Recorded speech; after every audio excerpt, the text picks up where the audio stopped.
Long ago, in a cold and rocky land, a people learned to survive the sea. They were farmers. They were fishermen. But the sea would soon change them forever. This man was a chieftain. His land was poor. His winters were long. He looked at the sea and saw something others did not: opportunity. In small shipyards, workers shaped long wooden boats. These ships were light. They were fast, and they could sail where no other ship could go. Each ship had a carved dragon head. It was meant to frighten enemies. It was meant to please the gods. Soon that dragon would appear on foreign shores. Around the fire, warriors made a decision. They would sail west, across the open sea. No one knew what they would find. No one knew what they would destroy. At dawn, the ships left the shore. The sails filled with wind. Behind them, the old life ended. Ahead, a new and violent age was about to begin. Those who stayed behind could only wait. Wives, children, elders, they did not know if their men would return with gold, or not return at all. Far to the south, on a small island off the coast of England, monks lived a quiet life. They prayed. They read. They believed they were safe. This monastery was called Lindisfarne. It held gold, silver, and sacred books. It had no walls. It had no soldiers. It had never needed them before. On the altar stood a silver cross. It had survived storms, wars, and centuries. But nothing had prepared this place for what was coming across the sea. On the morning of June 8, 793, ships appeared on the horizon. The monks had never seen vessels like these. They did not understand what was about to happen. The warriors jumped onto the shore. They carried axes and swords. The monks ran. There was no army to stop them. There was no time to hide the gold. Gold cups, silver crosses, sacred books with jeweled covers. Everything was taken. Nothing was spared, not even the objects of God. One young monk survived to tell the story. Years later, he wrote that the attack felt like the end of the world. For his world, it was. By nightfall, the raiders were gone. They left behind smoke, silence, and fear. Word of the attack would soon reach every kingdom in Europe. The news spread fast. From France to Ireland, coastal towns began to fear the sea itself. A new word entered their language: Viking. Kings across Europe grew worried.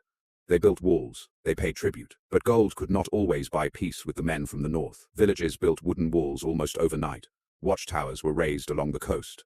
Everyone learned to watch the horizon, waiting for sails that meant death. Not everything the Vikings took was gold or silver. Sometimes they took people.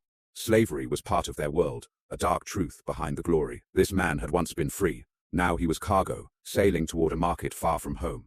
The Viking world was built on both courage and cruelty.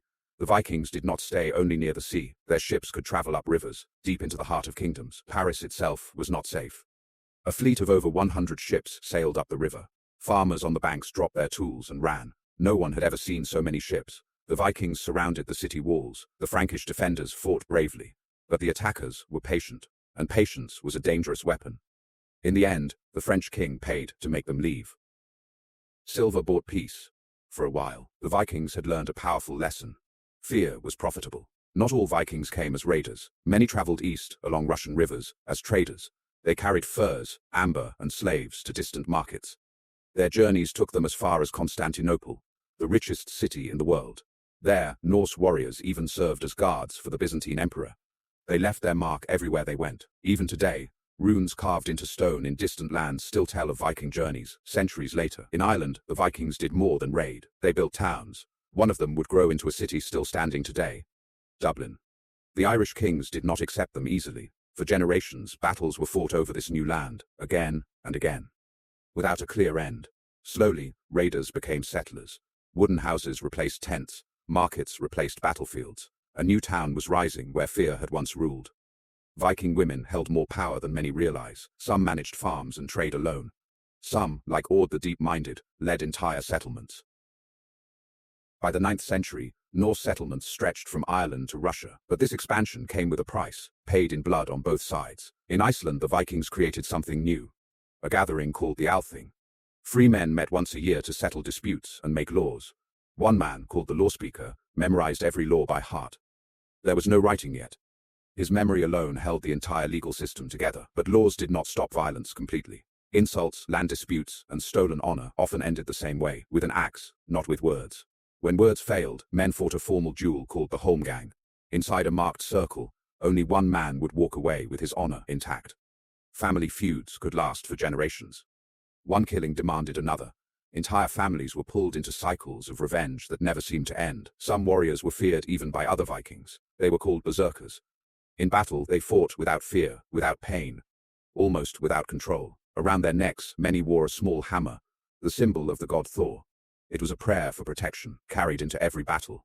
By the 10th century, powerful kings began to unite the scattered Viking lands. One of them was Harald Bluetooth, king of Denmark.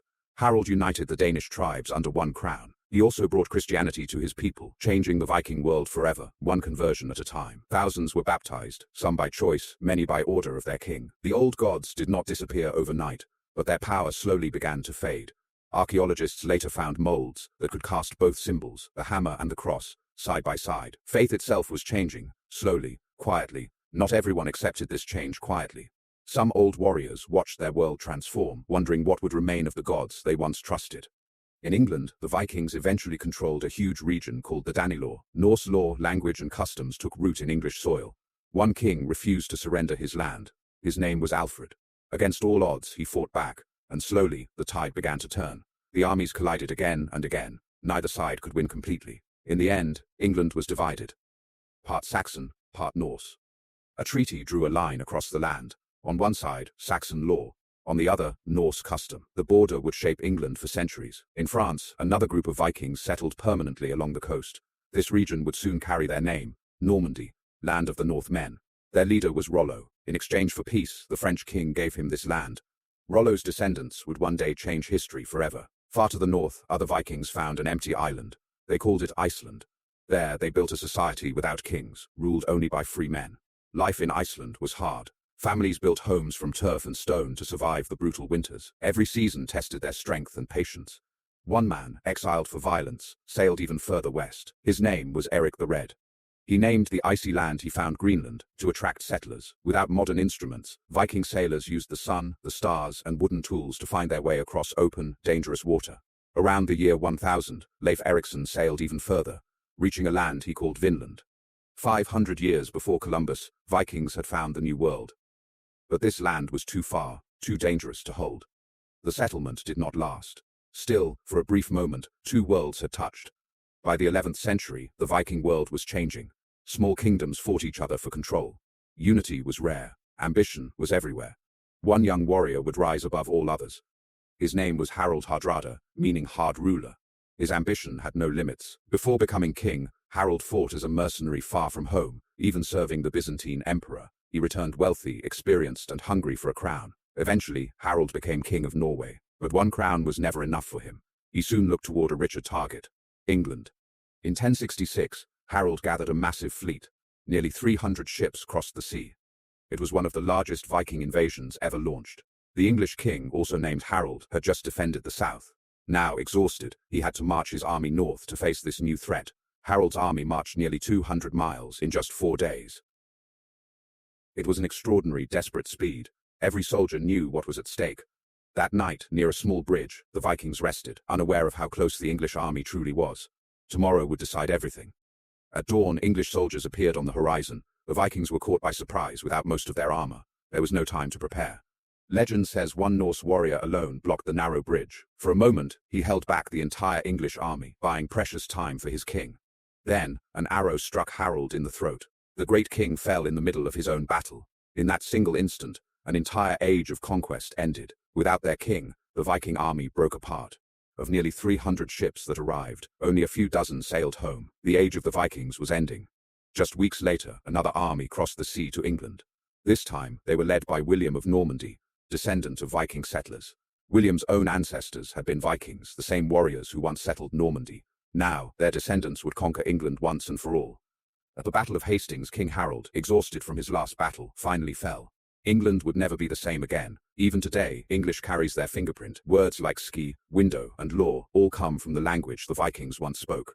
Today, stone ruins and old sagas are what remain. But the Viking spirit, bold, restless, and unafraid of the unknown, still echoes through history. They were raiders, they were traders, they were explorers, lawmakers, and settlers. The Vikings were never just one thing. That is why their story still fascinates us. The age of the Vikings ended, but their journey never really stopped. It continues, in language, in blood, and in stories like this one. So tell me, which part of this story surprised you the most? Write it in the comments below. And if you want more real history, told slowly, in simple English, subscribe, and hit like.